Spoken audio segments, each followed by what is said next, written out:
Bueno, seguimos con esta segunda parte. Estamos viendo, haciendo un vuelo rasante, podríamos decir, sobre lo que serían investigaciones de mercado. Vimos algunas variables, como conocer, por ejemplo, para qué sirve, qué aplicaciones tiene, dónde se la puede aplicar o con cuáles son los criterios para aplicar esa investigación de mercado y si, bueno, si se justifica en realidad avanzar con un trabajo como este en base a un costo, una ecuación de costo-beneficio, ¿no? Habemos quedado en este autor Tres Palacio Gutiérrez que estábamos viendo nosotros actualmente y diciendo que él en su obra Investigación de Mercados divide a lo que sería la investigación de mercados en cuatro fases diferentes. Lo tenemos vista aquí en pantalla, eh, que no es nada más que una secuencia lógica, ¿no? De determinación, de pensamiento, de ejecución y de muestra, podríamos decirlo así. Si, lógico, ¿por qué? Porque uno antes de tener cualquier acción o de hacer, llevar adelante cualquier acción, deberíamos determinar cuáles son las necesidades para llevar adelante una acción.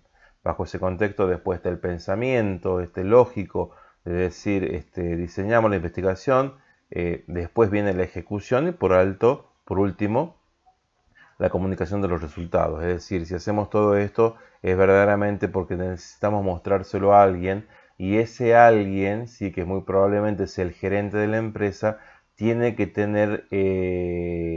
poder apreciar. Nosotros tenemos la función esta de simplificar las cosas como para que él pueda apreciar las ventajas o desventajas de hacer, es decir, de copar o no un mercado. No se olviden ustedes que normalmente los gerentes, los CEOs, los presidentes de empresas son personas que toman decisiones y que no están en la técnica. Nosotros sí somos técnicos, nosotros llevamos adelante cuestionamientos científicos, llevamos adelante desarrollos empíricos, llevamos adelante muestras que nos sirven para analizar ciertos comportamientos, ciertos mercados y bajo ese contexto conocemos la técnica. Pero no podemos elevar ese informe con este grado de tecnicismo porque la persona que lo recibe el informe no tiene ninguna obligación de saber, no sé, cuáles son los ratios de satisfacción del cliente, por darle una idea. Entonces tenemos que hablarlo en términos más sencillos, que pueda ser entendible y que esa persona pueda, a raíz de esta presentación, eh, tomar una decisión. ¿Mm? Eh, o quizás no, quizás a lo mejor a nosotros nos contrató una empresa para hacer un estudio de mercado, pero nosotros no vamos a tratar nunca con lo que sería el gerente, con lo que sería el propietario, el dueño, el CEO, el, el- el presidente de la empresa, y a lo mejor tengamos que tratar siempre con un departamento en la empresa que es el departamento de comercialización. Entonces yo con ellos sí me puedo manejar en un nivel técnico más elevado porque ellos sí van a entender qué es lo que yo estoy buscando de acuerdo a lo que ellos me pidieron. Y ellos tendrán la función a su vez de informarle al gerente, ¿sí? En términos sencillos, cuáles son los resultados de la investigación. No, pero eso estamos adelantando bastante, estamos ya prácticamente en la fase número 4 cuando tenemos que comenzar por la primera. ¿Sí? Determinación de la necesidad de la información y la definición del problema y el establecimiento de objetivos. A ver, el problema no se enuncia, no se encara, no se comienza a escribir con que tenemos un problema en la empresa que queremos vender más. Nosotros el problema de investigación de mercado es, por ejemplo, buscar o plantear cuál es la necesidad que tenemos de información. Es decir, qué información es la que necesitamos sacar de ese mercado. ¿Cuánto nos puede costar o cuáles son los problemas más habituales que vamos a tener para llegar a esa información? O quizás cuál va a ser la estrategia para la creación de métodos de extracción de datos de ese mercado. Entonces, ese es el problema. El problema no es que vamos a vender más, o estamos vendiendo menos, queremos otro mercado, porque ese problema lo tienen todas las empresas. Si estamos tratando, y dijimos desde un principio que todas las empresas con las que vamos a trabajar nosotros son empresas que se dedican o que tienen como finalidad la obtención de un lucro, entonces vamos a suponer también que todas estas empresas siempre tienen la misma voracidad, llamémoslo así, de una rentabilidad elevada. Bajo ese contexto, podemos plantearlo que hay un problema, hay una problemática de mercado y que tenemos que abordar otro mercado en el corto plazo para que la empresa sobreviva. Pero el problema verdadero que tenemos que buscar nosotros, detallar y destacar, es verdaderamente cuán problemática, ¿sí?, va a ser nuestra investigación de mercado. ¿Mm? Entonces, desde el mismo problema se justifica la investigación o no. Es decir, cuando uno hace el problema, cuanto más grande lo hagan para ser práctico, mejor van a cobrar los honorarios. Esa es una realidad práctica, por ejemplo.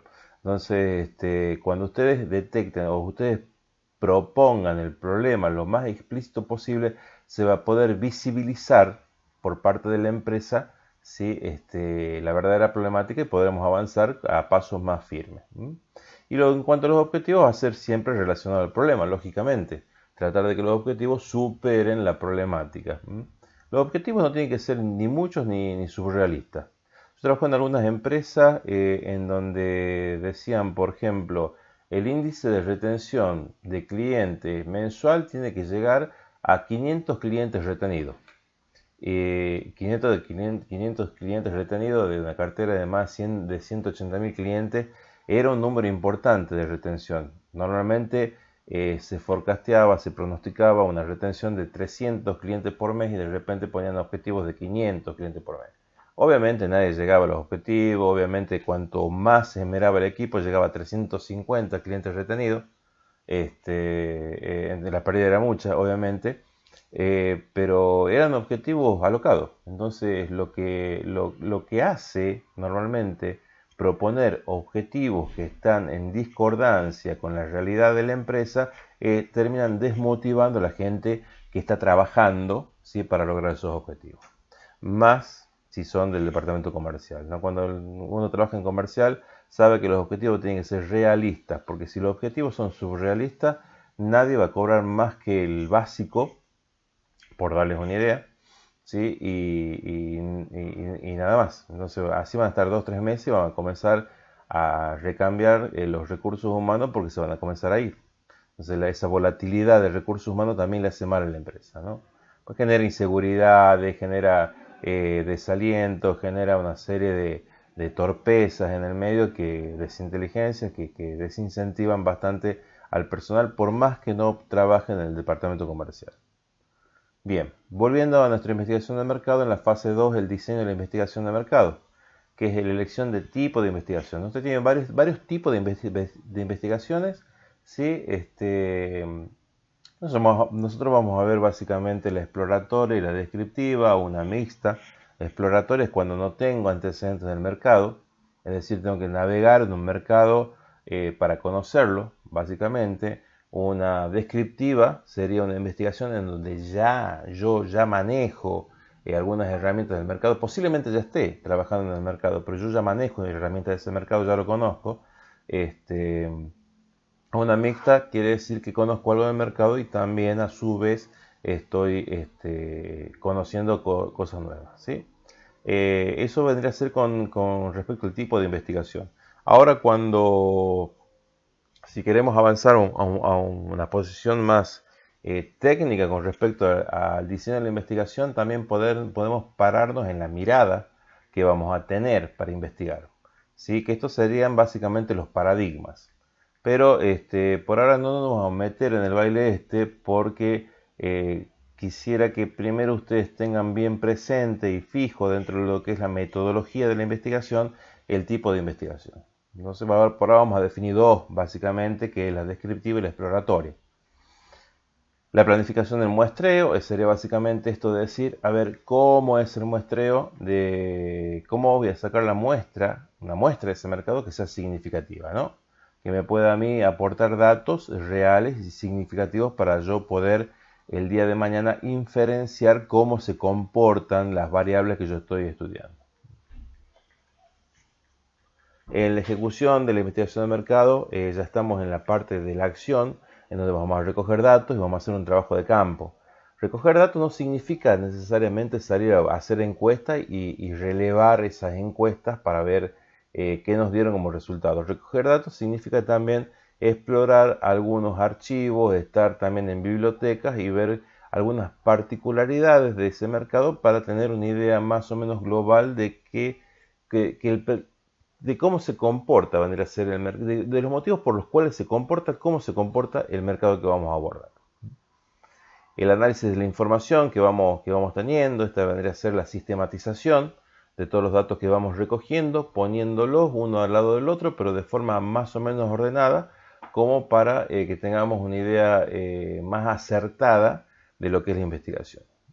Para mí, en algún aspecto, generar o hacer una investigación de mercado es como pintar un cuadro, donde yo tengo que ir poniendo ciertos matices. Algunos son principales, algunos secundarios, algunos no son tan importantes hasta que pongo el importante, o al revés. Hay veces que pinto una parte que yo considero que es importante pero no resalta del resto hasta que pongo esta pintura que yo creía que no era importante pero que hace resaltar poderosamente a esta primer pintura que yo quería destacar. Entonces sería más o menos igual con los datos. Uno va poniendo datos, pero acá importa mucho, además del dato que uno tenga, la forma y la secuencia, esto se llama sistematización de datos en lo que uno vaya poniendo, ¿no? Y bueno, la comunicación de resultados era básicamente lo que hablábamos recién con respecto a lo que sería la presentación de esta información ante la persona que nos convoca para hacer la investigación. Bueno, acá les estoy dejando básicamente en lo que sería la filmina, la fase 1, la fase 2, la 3 y la 4, para que ustedes tengan una idea más acertada. Es decir, lo que acabamos de hacer o lo que yo acabo de hacer es describir desde la experiencia y con disparadores lo más acercados a las realidades posibles de mis alumnos para que tengan puedan asociar este pensamiento a experiencia o a situaciones en las cuales ustedes ya han transitado. La fase 1, la fase 2. Acá tenemos la metodología de la investigación, los métodos de investigación posibles, que sería básicamente la exploratoria, la descriptiva y la causal. Es decir, la causal sería básicamente por qué motivo la muestra se comporta como se comporta. Que sería sería como una mixta. El diseño del plan de muestreo por cálculo simple, métodos metamatemáticos o por analogía, ¿sí? Hay una fórmula empírica para calcular una muestra que quizás por ahí es muy efectiva para algunas situaciones, pero la verdad es que casi nadie la usa. Uno toma normalmente por aproximación de un mercado de 500.000 habitantes, bueno, es el 10%, quizás por ahí esté bien, y toma una muestra de 50.000 individuos para muestrear. Lo que sí está muy relacionado a esto es los recursos que yo manejo. Si yo tengo capacidad para analizar 50.000 individuos en el plazo que me den como investigación de mercado, bueno, si tengo los recursos para hacerlo, lo puedo hacer, lo hago. Si no, lo más probable es que tenga que achicar muestra a muestras más chicas, pero que tengan que ser igual o más significativas que lo otro. Entonces ya quiere decir que esto del muestreo al azar puede funcionar en algunos aspectos, pero siempre supeditado a los factores económicos. La fase 3 es la ejecución, que sería la recogida de datos. Ya estamos en carrera, ya estamos prácticamente en el campo, estamos trabajando para obtener toda la información y comenzar a sistematizar estos datos para poder presentarlos. Y la fase 4, que sería la fase de comunicación, que es el diseño de la preparación del informe, la presentación de los resultados y conclusiones, y siempre pensando a ver a quién nos estamos dirigiendo en este aspecto. Puede ser un gerente, puede ser un grupo de personas que no conozcan sobre los aspectos comerciales, o tranquilamente puede ser un departamento comercial que sí conozca y sepa cómo yo me he manejado y sepa también cómo se manejan algunas variables o algunos cálculos matemáticos o fuentes empíricas.